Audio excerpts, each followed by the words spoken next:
So, hey wow life, another video, another share guys, another POV. So, ngayon guys, magbibigay lamang tayo ng point of view dito sa dalawa sa mga shared post ni Joy na talaga namang tataas ang kilay nila at sabihin nilang, anong ibig sabihin nito? Make them wonder, Joy. Make them hula-hula. I love it, di ba? Pati mga bashers mo talagang mapaisip. Anyways, bago ang lahat, don't forget to support and subscribe Kuya Val Santos Matubang at Aid na Vlog Kalingap Rab at sa lahat ng Team Kalingap. Syempre guys, salamat sa support at pagmamahal nyo sa aming mga Kalingap reactors. So kahapon, mayroong shared post si Joy na talaga namang parang mapapaisip ka, no? But anyways, ganyan nga, ilabas mo lang sa ganyan, Joy. I believe na makakatulong din yan sa healing process. Wow! Anyways, whether you like it or not, or whether you believe it or not, sa nangyari sa Dan Joy, si Joy talaga isa sa mga naapektuhan at nasaktan. Okay? But anyways, nangyari na ang hindi dapat mangyari, wala na tayong dapat ilaban pa. Kumbaga, move forward na tayo. Life must go on. Okay? So, unang shared post. English to guys. Bahala na kayong mag-Tagalog dyan. Betrayal doesn't shock me anymore. People will switch up the moment it benefits them. Loyalty is rare. Choose wisely. Totoo naman yan. Maraming ganyan. 'Di ba? Hindi lang si Joy ang nakaka-experience ng betrayal or like alam mo 'yon. Actually, itong shared post na to, it doesn't mean na mag-focus lang tayo sa nangyari. Kumbaga, in general naman talaga to. Marami sa atin dyan, sa mga viewers, nakaka-experience ng betrayal. Betrayal sa relationship, sa kaibigan, sa pamilya. Diba? Maraming klase. Pero, totoo naman talaga ang ibig sabihin niyan. Diba? Talaga namang, hindi ka na ma-shock sa mga betrayal na ganyan. Kasi, pagka ganon, talagang, wala eh. Kaya nga choose wisely, no? Sa pangalawa, pare-pareho lang naman kayo. Sa una lang magaling, iba-iba lang pangalan niyo. Sabi nga ni Joy, ganyan pala kayo, ha ha ha ha. Totoo naman yan. Kung iisipin natin, kaya nga kahit kasal na naghihiwalay pa din eh, 'di ba? Kahit ilang years na sa kanilang pagsasama ay nagugulantang pa din sila na may ganito pa ding ginagawa ang mga partners nila, 'di ba? So, itong message naman ni Joy is kind of funny and may laman. Pwedeng hindi nyo lagyan ng laman, pwedeng lagyan nyo ng laman. Kayo na ang bahala. Pero ang masasabi ko naman sa solo era ngayon ni Joy ay laban lang. Magaling ka sa ginagawa mo ngayon, lalo na second year student ka na as nursing student.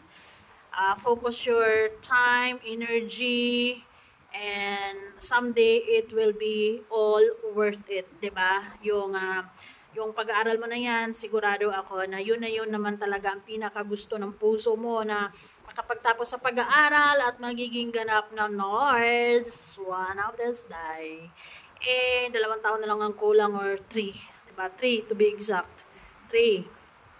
So, mabilis lang ang panahon at mayroon ng nurse ang Kalingap. Ayun.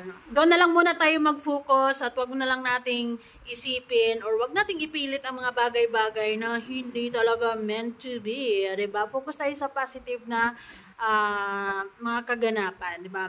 Salamat din sa mga Joynatics na talaga namang naniniwala pa rin kay Joy at sumusuporta pa rin kay Joy. Kahit medyo sinusubok. Diba? Pero tuloy ang laban, tuloy ang suporta, tuloy ang pagmamahal kay Joy, at naniniwala sila na mas maganda ang solo era. No love team muna, darating naman yung love team na yan. Kumbaga, sa tamang timing, actually, kahit minsan eh, hindi mo na, kumbaga, if it's meant for you, it will happen. 'Di ba? Kasi sometimes yung love team is, hindi mo naman inaasahan, pero kusa na lang darating. Pero sa ngayon, hayaan na muna natin si Joy. Kumbaga, love yourself muna ang peg niya ngayon, 'di ba? Kumbaga, focus na muna sa kanyang pag-aaral para sa sarili niya, para sa pamilya niya. Huwag mo na ang love team, 'di ba? Ganun. Hayaan na muna natin siyang mag-enjoy. Mag-isa. Yes, there is happiness kahit mag-isa ka. Because I believe so, na happiness is a choice, di ba? Yun nga lang, minsan sa buhay talaga namang sinusubo ka. Minsan din inilalayo ka sa mga bagay na talagang hindi para sa'yo at hindi ikakabuti mo. At baka meron talagang ipiniprepare si Lord na mas better, di ba? So, sa ngayon, it will be a question mark, but later on, ay masasabi natin na, okay, this is the purpose why, and this is the reason why, kung bakit nangyari ang mga nangyayari noon. Diba? Ganon lang yan. And sa mga shared post na ganyan ni Joy, I believe na nakakatulong din yan na magpapagaan sa kanyang nararamdaman, ganun. But it doesn't, naman yan. It means na, sa matatamaan, di ba? Sa matatamaan. Matatamaan ka, maray ka. Pero you know what? Hindi lang naman si Joy ang nakaranas ng mga pagsubok, mga problema. Lahat naman na tayo. Di ba? Lahat tayo. Sino bang walang problema? Sino bang walang talalala? Meron, lahat. Ganyan talaga. Kailangang dumadaan siguro tayo sa mga pagsubok para mas magiging wais, para mas magiging matalino, madiskarte, and ganun talaga. 'Di ba? And si Joy, naman yan siya yung tipong babae na kahit ang daming dinadala, kahit may mga pagsubok, ay kayang-kaya pa rin ngumiti, guys, 'di ba? Yung luha niya, imbes papatak na, kaya niyang pabalikin, pailalim, ganun ang peg ni Joy. Diba? So, ayun, magiging okay din ang lahat, matanggap or makakalimutan din ng mga tao ang mga bagay-bagay ngayon. Sana nga, diba? Hay, nako naman, nakakaloka. Pero yes, hindi rin naman lahat. Pare-pareho lang naman kayong sa una, magaling, iba-iba lang pangalan nyo. Well, may mga tao talagang magaling lang sa una. Papabubulahin ka, papaikutin ka, papasakayin ka, na parang totoo, pero it's a prank. Diba? May mga ganun naman talaga. Hindi lang isa, hindi lang dalawa, hindi lang 10, marami-rami. Pero mas marami pa din namang totoo talaga. Diba? Once decided, it's true. Diba? Marami pa din namang matino, Joy. Hindi lahat, diba? Hindi lahat. Nataon lang talaga na ganun. But anyways, ito naman, betrayal doesn't shock me anymore. People will, yun, yung betrayal naman, ay maraming klase ang betrayal. Sa friendship, sa pamilya, sa relasyon, kahit anong relasyon, minsan ay sinusubok. Diba? Ang kailangan lang is magiging matatag ka. At sigurado naman ako, si Joy ay matatag yan. Matatag na matatag. And what happened, I believe na magagamit niya ito, such, charge as experience na mas lalong mag-focus para sa sarili niya at syempre lalo na sa pag-aaral. Ako naman, hindi ako nag-worry pagdating sa pag-aaral ni Joy kasi matalino kasi siya. Kayang-kaya niya na yan.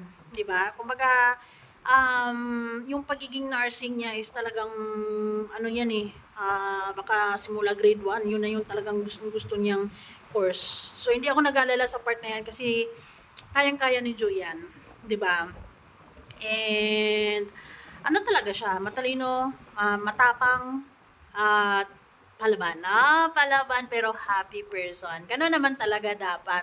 So, thank you so much, Joy. Laban lang. Kaya mo yan. And keep smiling. Love, love, love. Marami pa rin kaming mga nakasupport at nagmamahal sa iyo. Diba? Press 1. Thank you!